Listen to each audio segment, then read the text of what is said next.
بسم اللہ الرحمن الرحیم۔ السلام علیکم۔ شروع کرتا ہوں اللہ کے پاک اور بابرکت نام سے جو بڑا مہربان نہایت رحم کرنے والا ہے۔ دوستو، اگر آپ نے ہمارے چینل نصیب ٹی وی کو سبسکرائب نہیں کیا تو سبسکرائب کر لیں، شکریہ۔ شروع کرتے ہیں آج کی سچی اور دکھ بھری کہانی۔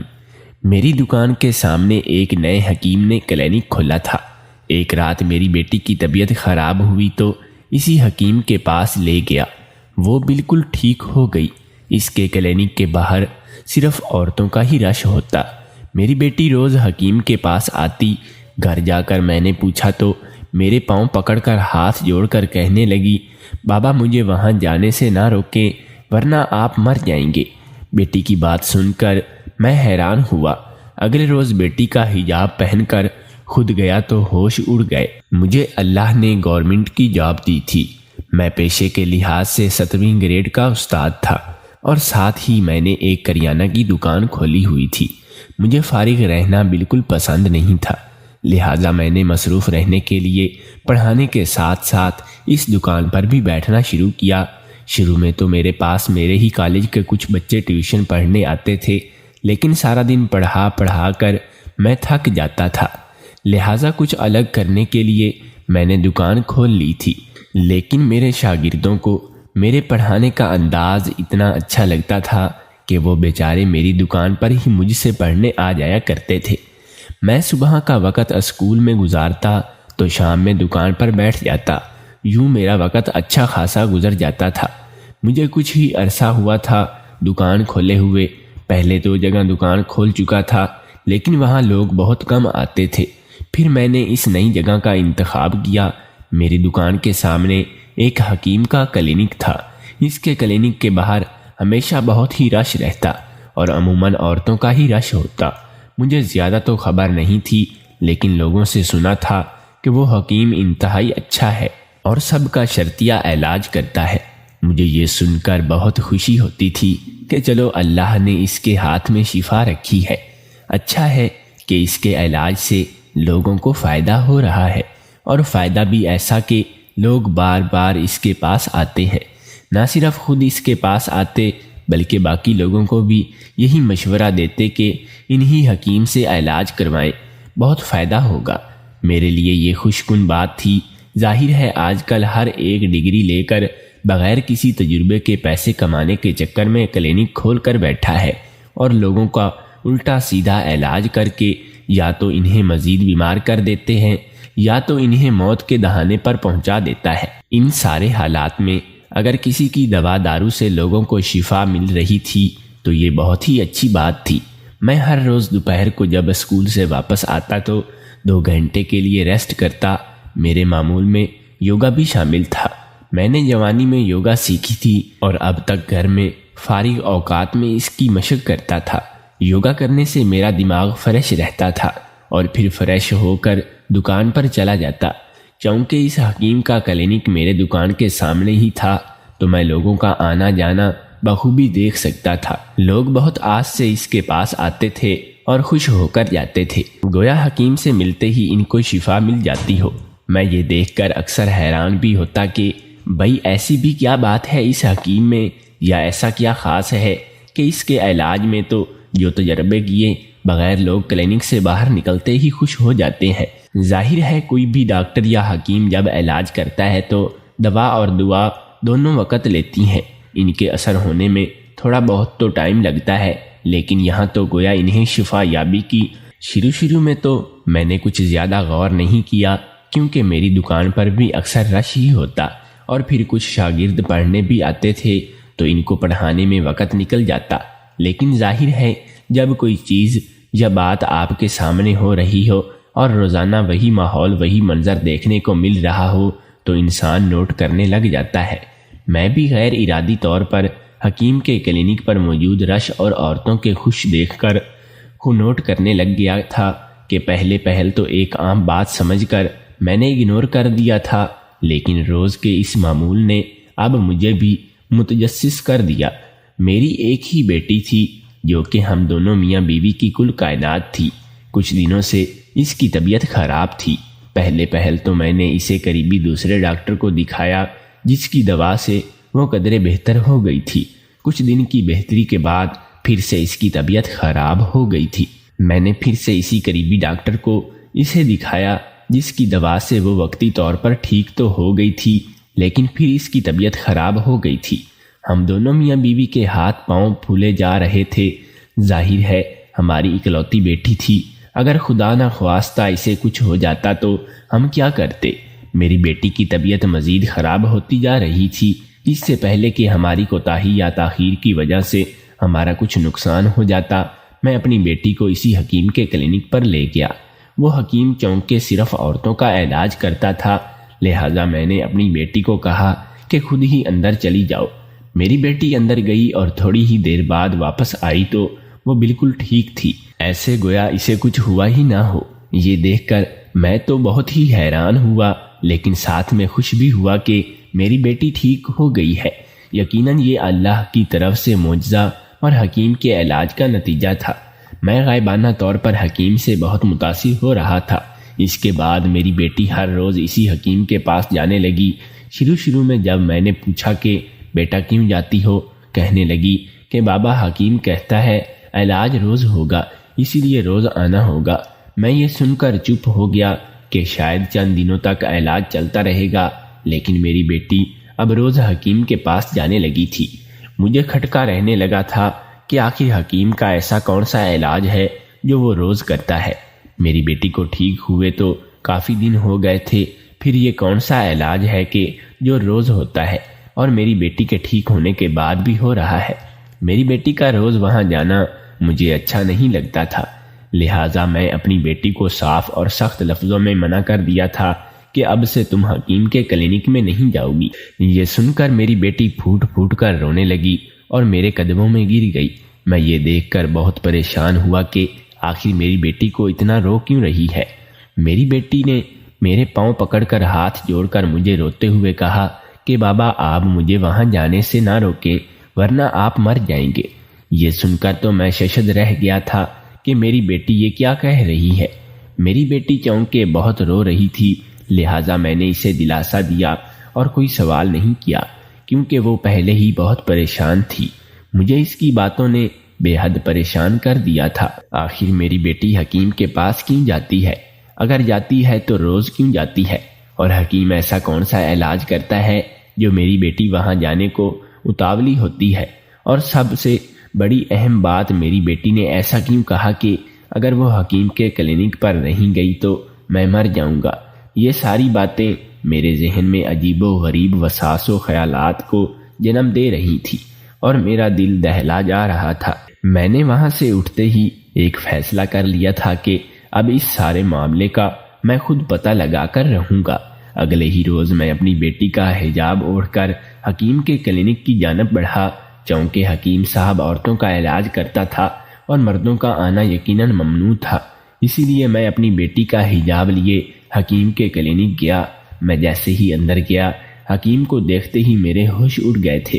میرے تو گویا 14 طبق روشن ہو گئے تھے۔ اگلے ہی لمحے میں وہاں سے الٹے قدموں بھاگا۔ میں بھاگتے ہوئے اپنی دکان پر آ گیا اور پھولتے ہوئے سانس کو نارمل کرنے لگا۔ میں نے وہاں پانی پی کر دکان بند کی اور گھر کی راہ لی۔ میں بے انتہا حیرت و پریشانی کا شکار تھا۔ میری سمجھ نہیں آ رہا تھا کہ میں کیا کروں، کہاں جاؤں، کس کو بتاؤں۔ میرا دماغ معاف ہوا جا رہا تھا۔ اگلے دن میں کالج جانے کی بجائے دکان پر آ گیا، لیکن وہاں حکیم کے کلینک پر تالا لگا دیکھ کر مجھے حیرت کا جھٹکا لگا، کیونکہ حکیم کا کلینک 24 گھنٹے کھلا رہتا تھا اور وہ رہتا بھی کلینک میں ہی تھا۔ اس کے کلینک پر بھی تالا نہیں لگا تھا، اور آج تالا دیکھ کر تو مجھے انہونی کا احساس ہوا۔ میں نے سوچا کہ میں پولیس کو کال کر لوں اور اسے سب سچ بتا دوں، لیکن میں ایک شریف اور عام انسان تھا۔ پولیس کی تفتیشی کارروائیوں میں پڑھ کر سب کی نظروں میں نہیں آنا چاہتا تھا۔ ظاہر ہے پولیس مجھ سے تفتیش کرتی، پھر ہر معاملے میں مجھے گھسیٹا جاتا، اور سب سے اہم بات، پولیس مجھ سے ثبوت مانگتی تو میں کیا ثبوت دیتا؟ میرے پاس تو کوئی ثبوت بھی نہیں تھا۔ یہ ساری باتیں سوچ کر میں پولیس کو کال نہیں کر پا رہا تھا۔ میں نے سوچا کہ میرے لیے تو بس یہی کافی ہونا چاہیے کہ میری بیٹی کی زندگی برباد ہونے سے بچ گئی۔ مجھے بس اب اپنی بیٹی کا خیال رکھنا تھا۔ میرے لیے یہی کافی تھا۔ یہ سوچ کر میں خاموش رہ گیا تھا۔ حکیم کے کلینک پر ہر روز وہی رش ہوتا، لیکن وہاں تالا لگا دیکھ کر لوگ مایوس لوٹتے۔ میں یہ منظر روز دیکھتا تھا۔ یہ معاملہ زیادہ دیر نہیں چل سکا۔ لوگ اب شش و پنج کا شکار ہونے لگے تھے، آپس میں چاہ مگوئیاں کرتے، اور پھر دیکھتے ہی دیکھتے لوگوں کا شک یقین میں بدل گیا تھا۔ اس روز میں جب دکان پر آیا تو بہت ہی عجیب معاملہ دیکھا۔ حکیم کے کلینک کے باہر لوگوں کا، خصوصاً عورتوں کا ہجوم تھا۔ یہ وہی عورتیں تھیں جو حکیم کے کلینک پر علاج کروانے کو آتی تھیں۔ انہوں نے چیخو پکار کرنا شروع کی اور حکیم کے کلینک پر پتھر جوتے برسانے لگے۔ عورتیں پاگل ہوئے جا رہی تھیں، ایسے جیسے ان کا کوئی قیمتی سامان لٹ گیا ہو۔ حکیم کے کلینک کا ستیہ ناش ہو گیا تھا، اور پھر تھوڑی ہی دیر بعد پولیس کی گاڑی کے سائرن کی آواز سنائی دی۔ ظاہر ہے اتنی افراتفری چیخو پکار میں پولیس کو تو پتہ چل ہی جانا تھا۔ پولیس وہاں آئی تو لوگوں سے پوچھ گچھ شروع کر دی اور معاملے کی تہ تک جانے کی کوشش کرنے لگا۔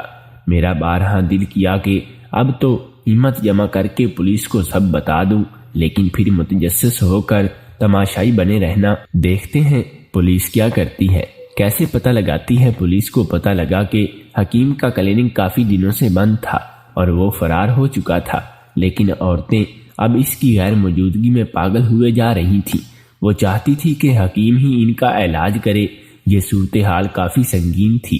پولیس سمجھ نہیں پا رہی تھی کہ آخر اس حکیم کے علاج میں ایسا کیا تھا، تو عورتیں اسی سے علاج کروانے کو مری جا رہی تھیں، جبکہ حکیم اپنا بوریا بستر سمیٹ کر یہاں سے فرار ہو چکا تھا۔ یہ دیکھ کر پولیس نے تفتیشی افسران کو بلایا اور ہر ایک سے تفتیش کرنے لگے، لیکن کسی نے بھی حکیم کے خلاف گواہی نہیں دی، بلکہ سب اسی کی تعریف کرتے ہوئے زمین و آسمان کے کلام ملائے جا رہے تھے۔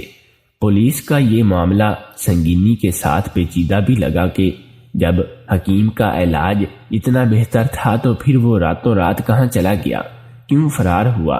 ایسے بہت سے سوال باقی لوگوں کے ذہنوں میں بھی منڈلا رہے تھے، لیکن چونکہ مجھے حقیقت کا علم ہو چکا تھا اور میں سب جانتا تھا، میں بس تماشائی بن سن کر دیکھ رہا تھا۔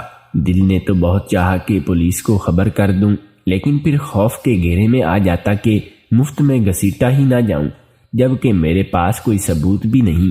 خیر اس کے بعد پولیس نے جگہ جگہ ناکے لگوائے، ٹول پلازہ مختلف اڈوں پر چھاپے لگوائے اور ہر ایک تھانے میں حکیم کے خلاف رپورٹ پیش کی۔ میرا زیادہ دیر چپ رہنا یوں تھا جیسے بہت سے لوگوں کا ایک ساتھ قتل کرنا۔ میری بیٹی اب سنبھل گئی تھی اور دھیرے دھیرے بہتر کی طرف آ رہی تھی، لیکن کسی اور کی بیٹیاں بھی تو اسی سب سے گزر رہی ہوں گی نہ۔ یہی سوچ کر بس میں نے پولیس سے رابطہ کر لیا۔ میں نے ان سے کہا کہ میں حکیم کے بارے میں سب جانتا ہوں۔ پولیس نے فوراً مجھے تھانے بلایا اور مجھے تفتیشی افسران کے سامنے بٹھایا۔ وہ مجھ سے سوال کرتے جاتے تھے، میں بتاتا جاتا، اور پھر میں نے الفتہ یہ تک پوری کہانی ان افسران کے گوش گزار کر دی۔ میری طرح وہ بھی شاکڈ ہو گئے، لیکن جلد ہی سنبھل گئے۔ پہلے پہل تو انہوں نے ثبوت مانگا کہ تمہارے پاس کوئی ثبوت ہے اس بات کا، لیکن جب میں نے کہا کہ میری اپنی بیٹی اس کرب سے گزر چکی ہے تو پھر ان کو یقین آیا کہ اس پر ایک افسر نے کہا کہ تمہیں فوراً ہمیں آگاہ کرنا چاہیے تھا، جس پر میں نے معذرت کے ساتھ انہیں بتایا کہ کسی طرح میں ڈرا ہوا تھا کہ شاید کوئی یقین کرے گا بھی یا نہیں، ایسا نہ ہو کہ بلا وجہ میں ہی پھنس جاؤں۔ لیکن اب جب معاملہ سب کے سامنے آ ہی گیا تو میں نے سوچا کہ میں بھی آپ کو سب کچھ بتا کر آپ کے لیے تھوڑی آسانی پیدا کر دوں، شاید اسی طرح سے جلد ہی وہ حکیم مل جائے۔ میں نے ان سے درخواست کی کہ میری بیٹی تو سنبھل گئی ہے، لیکن باقیوں کی بیٹیوں کا کیا ہوگا؟ جتنی جلد ہو سکے ان کی زندگی برباد ہونے سے بچا لے، ان کا علاج کروا لے۔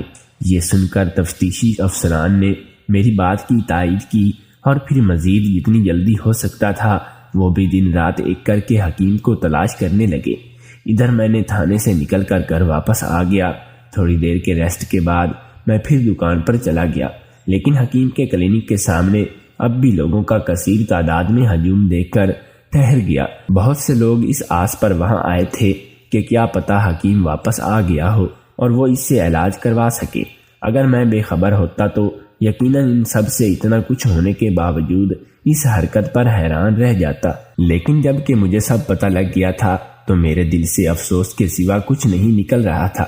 اس سارے معاملے کی وجہ سے میرا دکان پر بھی دل نہیں لگ رہا تھا اور نہ ہی میں اپنے گاہکوں کو ٹھیک سے دیکھ پا رہا تھا۔ ادھر پولیس اس حکیم کو ڈھونڈنے کی کوشش کر رہی تھی۔ شہر کے کسی تھانے سے پتہ چلا کہ جس روڈ پر میری دکان اور حکیم کا کلینک ہے، اس روڈ سے جڑی اور دوسری روڈ پر جہاں CCTV کیمرہ بھی لگا ہوا تھا، وہاں سے حکیم کو رات 12 بجے کے قریب نکلتے دیکھا گیا تھا۔ حکیم کی تلاش کے لیے پولیس سمیت اسپیشل انٹیلیجنس کے لوگوں کو بھی شامل کیا گیا تھا۔ وہ بھی معاملے کا پتہ لگا کر معاملے کی تہہ تک جا پہنچے۔ ظاہر ہے حکیم اتنا بڑا کھیل کھیل گیا تھا، جتنی جلدی ممکن ہو سکتا تھا پولیس کوشش کر رہی تھی کہ اس کو پکڑ لیا جائے۔ خیر میں اس وقت دکان پر بیٹھا تھا، پھر آرام سے غرض سے گھر چلا گیا۔ کھانا کھا کر اپنی بیوی سے بیٹی کا حال پوچھا تو اس نے کہا کہ وہ سو رہی ہے، اس کی طبیعت کافی بہتر ہے۔ یہ سن کر مجھے سکون ملا۔ میں نے خدا کا شکر ادا کیا اور سونے لیٹ گیا۔ ابھی مجھے سوئے ہوئے کچھ ہی دیر گزری تھی کہ میرے نمبر پر ایک انجانے نمبر سے کال آنے لگی۔ چونکہ میں بہت گہری نیند سو رہا تھا، اس لیے 2 بار کال مس کال ہو چکی تھی۔ جب تیسری بار کال آنے لگی تو میں بڑبڑا کر اٹھ بیٹھا اور موبائل کی طرف خوابیدہ آنکھوں سے متوجہ ہوا۔ میں نے انجانا نمبر دیکھ کر سوچا رہنے دیتا ہوں، نہ جانے کس کی کال ہوگی، لیکن پھر کچھ سوچ کر کال پک کر لی۔ میں نے جیسے ہی کال پک کی، آگے سے ایک پولیس افسر بات کر رہا تھا، جس نے مجھے ایک خبر سنا کر فوراً تھانے آنے کو کہا تھا۔ میں نے حکیم نامہ سن کر فوراً بستر سے اٹھ کر تیار ہونے چلا گیا۔ میری بیوی نے مجھے یوں آدھی نیند میں اٹھتے دیکھ کر پھر جلدی تیار ہوتا دیکھ کر پریشانی سے پوچھا کہ آپ کہاں جا رہے ہیں؟ میں نے کہا کہ میں تھانے کے افسر کی کال آئی تھی، بلایا ہے۔ مجھے یہ سن کر میری بیوی مزید پریشانی سے بولی کہ آپ کو اس معاملے میں نہیں پڑنا چاہیے تھا۔ وہ مزید بھی کچھ بول رہی تھی، لیکن میں اس وقت جلدی میں تھا، مجھے جلدی ہی تھانے پہنچنا تھا۔ میں نے اپنی بیوی کو تسلی دی اور تھانے نکل آیا۔ چونکہ تھانے کا راستہ میری دکان اور حکیم کے کلینک کے روڈ سے ہو کر گزرتا تھا، لہٰذا میں نے یہ بھی دیکھا تھا کہ کچھ لوگ اب بھی حکیم کے کلینک کے باہر موجود اس آس پر اس کے منتظر تھے کہ حکیم واپس آئے گا۔ میں یہ سوچ کر افسوس کر رہا تھا کہ ان کو سچ پتہ چلے گا تو ان پر کیا گزرے گی۔ مجھے واقعی ان عورتوں پر ترس آ رہا تھا۔ میں نے گاڑی کی سپیڈ بڑھا دی اور اگلے 10 منٹ میں تھانے پہنچ گیا تھا۔ تھانے پہنچ کر جیسا میں نے سوچا تھا بالکل ویسا ہی منظر میرے منتظر تھا۔ مجھے ایک پولیس کانسٹیبل نے SP آفس پہنچایا اور SP صاحب میرے منتظر تھے۔ سلام دعا کے بعد SP صاحب نے بتایا کہ حکیم پکڑا گیا ہے اور اب وہ سلاخوں کے پیچھے ہے۔ میں فوراً سے SP صاحب سے پوچھا کہ آپ نے اس کی آنکھوں پر پٹی باندھ دی ہے نا، اور کسی نے اس سے بات تو نہیں کی؟ میرا سوال سن کر SP صاحب نے کہا کہ ہاں، ہم نے اس کی آنکھوں پر پٹی باندھ دی ہے اور کسی نے اس سے بات نہیں کی، بلکہ اب آپ چل کر اس سے بات کریں گے اور ہمارے سامنے اس کے راز اگلوائیں گے۔ یہ سن کر میں نے اس بات میں سر ہلایا، کیونکہ مجھے معلوم تھا کہ مجھے تھانے اسی لیے ہی بلایا گیا ہے۔ حکیم سے بات میں ہی کر سکتا تھا۔ اس کے بعد SP صاحب مجھے ایک روم میں لے گئے جہاں اس حکیم کو کرسی پر باندھ کر رکھا گیا تھا اور چند پولیس افسران اس کو مار رہے تھے۔ میں بھی ایک کرسی پر بیٹھ گیا۔ اب ہم دونوں کے بیچ صرف ٹیبل رکھی تھی۔ میں نے اس سے پوچھا کہ شرافت سے سب کچھ بتا دے کہ وہ کیوں ان معصوم عورتوں کے ساتھ کھیل رہا تھا اور اس نے کیوں کیا یہ سب۔ میری آواز میں دہشت تھی۔ حکیم چونکہ مجھے پہچان چکا تھا اور اب وہ پولیس کی گرفت میں تھا تو اس کے پاس بچ نکلنے کا کوئی راستہ نہیں تھا۔ یہ بات تو وہ اچھے سے جانتا تھا۔ میرے دوبارہ دھاڑنے پر وہ گھبرایا اور بولنا شروع ہو گیا۔ یہ بات ہے آج سے 27 سال پہلے کہ میں ایک عام سا بندہ تھا۔ میرے والدین کا خواب تھا کہ میں ڈاکٹر بنوں، کیونکہ ہم 2 بھائی تھے اور میرا بڑا بھائی غلط صحبت میں آ کر بہت بگڑ چکا تھا۔ اس نے جیسے تیسے انٹر پاس کیا اور بس پھر آوارہ گردی کرنے لگا۔ میرے ماں باپ نے اب ہر آس ہر امید مجھ پر ہی لگا دی تھی، ڈاکٹر بنوں اور ان کا خواب پورا کروں۔ میں بہت محنتی بھی تھا اور میں نے دن رات لگا کر جی جان محنت کی، بالآخر وہ دن آ گیا جس دن میڈیکل کا ٹیسٹ تھا۔ میں نے بہت اچھا ٹیسٹ دیا تھا لیکن پاس نہیں ہو پایا تھا۔ میں بہت دل برداشتہ تھا لیکن مجھ سے زیادہ میرے والدین مایوس ہو گئے تھے۔ وہ مجھے تسلی دے کر میری ہمت بنتے، لیکن میں جانتا تھا کہ وہ اندر سے ٹوٹ پھوٹ گئے ہیں۔ اس کے بعد میں نے ہمت نہیں ہاری بلکہ اگلے سال ٹیسٹ دینے کے لیے جی جان سے محنت کرنے لگا۔ میں دوسری بار بھی کچھ نمبر سے رہ گیا اور سلیکٹ نہیں ہو پایا۔ میں نے پھر تیسری بار بھی ٹیسٹ دیا اور اب کی بار میں نے پہلے سے زیادہ محنت و لگن کے ساتھ پڑھائی کی تھی۔ مجھے یقین تھا کہ میں سلیکٹ ہو جاؤں گا اور میں سلیکٹ ہو گیا تھا، لیکن ہمارے ملک کے کرپٹ نظام نے میرا حق کسی امیر و کبیر افسر کے بیٹے کو دے دیا۔ مجھے بہت دھچکا لگا تھا۔ مجھ سے زیادہ میرے ماں باپ شدید دکھی تھے۔ میرا بیٹا پڑھائی پر سے دل اٹھ گیا تھا کہ جب محنت کے باوجود بھی پھل نہ ملے تو فائدہ کیا، لیکن جب میں ماں باپ کے جریوں بھرے چہرے کو دیکھتا تو میرا دل تڑپ جاتا تھا۔ میں نے ان کے لیے ایک دفعہ پھر عہد کیا اور جی جان سے کسی اچھی پوسٹ پر نوکری حاصل کرنے کے لیے محنت لگانے لگا۔ چونکہ میں محنتی تھا اس لیے جو بھی مجھے دیکھتا مجھے سراہتا، لیکن شاید یہاں محنت و لگن کی قدر نہیں کی جاتی تھی، اس لیے میری ڈگریاں، میرا علم، میری قابلیت ہر جگہ دری کی دری رہ جاتی۔ میں چونکہ اپنی ذمہ داریاں، اپنے اخراجات خود اٹھانا چاہتا تھا، اسی لیے میں کہیں پارٹ ٹائم جاب کی تلاش میں بھی تھا۔ میرا ایک ہی اچھا دوست تھا، اس نے مجھے ایک حکیم کے کلینک پر لگوا دیا۔ مجھے کچھ ہی عرصہ ہوا تھا اس کے پاس کام کرتے ہوئے اور میں حیران تھا کہ روزانہ اس کے کلینک پر لوگوں کا، خصوصاً عورتوں کا ہجوم ہوتا۔ مجھے اصل بات پتہ نہیں تھی، لیکن جلد ہی مجھے بات کی اصل بھی پتہ لگ گئی تھی۔ حکیم مجھ پر بہت بھروسہ کرتا تھا، لہٰذا اس نے مجھ پر بھروسہ کرتے ہوئے اپنا علم مجھے سکھانا شروع کیا۔ پہل تو مجھے بہت ڈر لگتا تھا، لیکن جب دیکھا کہ اس دنیا میں روٹی توڑنے سے نہیں ملتی بلکہ بعض دفعہ نوالا کسی کے منہ سے چھیننا پڑتا ہے، ورنہ دنیا شریف لوگوں کی قدر نہیں کرتی، اور ویسے بھی مجھے کوئی 8-10 برس ہونے کو تھے۔ اچھی نوکری کی تلاش میں مارے پھرتے ہوئے تو میں تھک گیا تھا۔ بس پھر میں نے شرافت کا لبادہ اتار کر پھینکا اور حکیم صاحب کا کام سیکھنے لگا۔ حکیم دراصل ٹیلی پیتھی کا ماہر تھا۔ یہ ایسی چیز ہے جس کے ذریعے آپ سامنے والے کے دماغ پر قبضہ جما سکتے ہو، گھس سکتے ہو، اور جیسا آپ کہتے ہو سامنے والا بالکل ویسا ہی کرتا ہے۔ اگر ٹیلی پیتھی کا ماہر کسی کے آنکھوں میں دیکھ لے گا تو کوئی اس سے بات کرے تو وہ فوراً ان کے دماغ پر غالب آ جاتا ہے۔ لیکن دو لوگ، ایک وہ ٹیلی پیتھی کا ماہر ہو، دوسرا یوگا کرنے والا، ان دونوں کے دماغ پر وہ قبضہ نہیں کر سکتا۔ میں نے بھی یہ ہنر سیکھ لیا اور پورے 5-6 سال سیکھا۔ اسی دوران میری شادی ہوئی، 2 بیٹے ہوئے۔ میں نے 2-3 جگہ کلینک کھولا لیکن ناکام رہا۔ پھر کسی جاننے والے کے توسط سے میں نے ایک جگہ کلینک کھولی جہاں کاروبار رچ جانے کا مکمل بھروسہ تھا۔ اس کے بعد میں نے وہاں یعنی آپ کی دکان کے سامنے کلینک کھولی اور عورتوں کا علاج کرنے لگا۔ میرا مقصد چونکہ کمانا تھا تو اس لیے میں نے عورتوں کا ٹارگٹ کیا، کیونکہ ایک تو عورتیں بے وقوف ہوتی ہیں، ہر ایک کی بات مان لیتی ہیں، انہیں جہاں پتہ لگے کہ شفا ملتی ہے فوراً نکل پڑتی ہیں، اور دوسرا میں ان کو ایسی باتیں کہتا کہ وہ روز خود آنے لگ جاتی۔ مجھے بغیر کسی مشقت کے پیسے مل رہے تھے اور عورتوں کا علاج ہو رہا تھا۔ لیکن اس رات جب آپ اپنی بیٹی کا حجاب پہن کر آئے تو میں آپ کے دماغ پر قبضہ نہیں کر پایا، کیونکہ آپ یوگا کے ماہر ہیں اور شاید اسی مشق کرتے رہتے ہیں۔